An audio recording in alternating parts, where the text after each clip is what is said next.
Sponsored by rxcardclub.com. Get a free prescription drug card and save up to 85% on prescription drugs.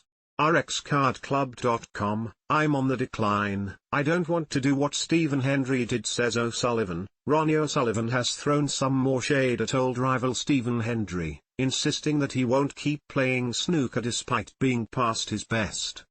The Rocket, 48, has admitted he is struggling to cope with his inevitable decline in the sport.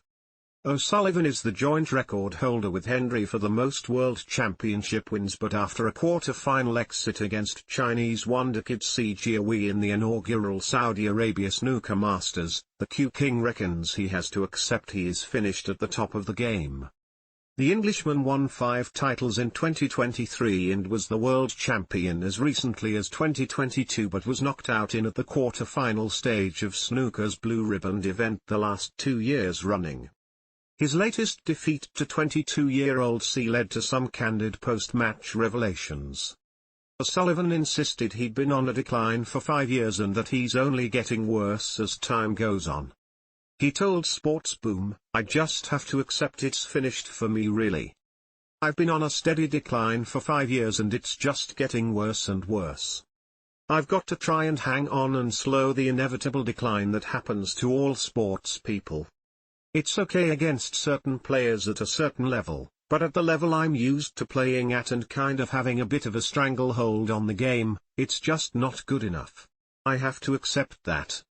I'm happy that it's happening at this age and not at 31, that's the only positive." That last line could be seen as a reference to Hendry, who won the last of his 7 world titles aged 30. When Hendry peaked in the early to mid-90s, O'Sullivan's career was still ascending and his time at the top of the rankings lasted much longer than his rivals. And prior to becoming the YouTube sensation he is now, the Scot had tried to mount a comeback to snooker 8 years after he had initially retired. Originally putting his cue down in 2012 after going 7 years without winning a ranking event on the tour, Hendry decided to make a go of it again by unretiring in 2020. But he won only 3 of his 20 matches back at pro level and labeled his performances embarrassing, retiring again for good earlier this year. During his heyday, Hendry was almost unbeatable, but after struggling with the yips in the early 2000s, his form deteriorated massively.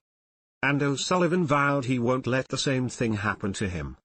He said, "I don't want to do what a Hendry done, or a Steve Davis done, or what Jimmy White's done, which is probably played on well past what they were capable of doing any damage in the game. It's hard because I'm used to feeling a certain way when I'm playing. I've tried to figure out what's going on. To be honest with you, I make so many mistakes now it's gone beyond a joke. It is what it is. I've just got to try and enjoy it because I haven't got long left. I'll be lucky if I'm in the top 16 in 2 or 3 years the way I'm playing. You look at John Higgins.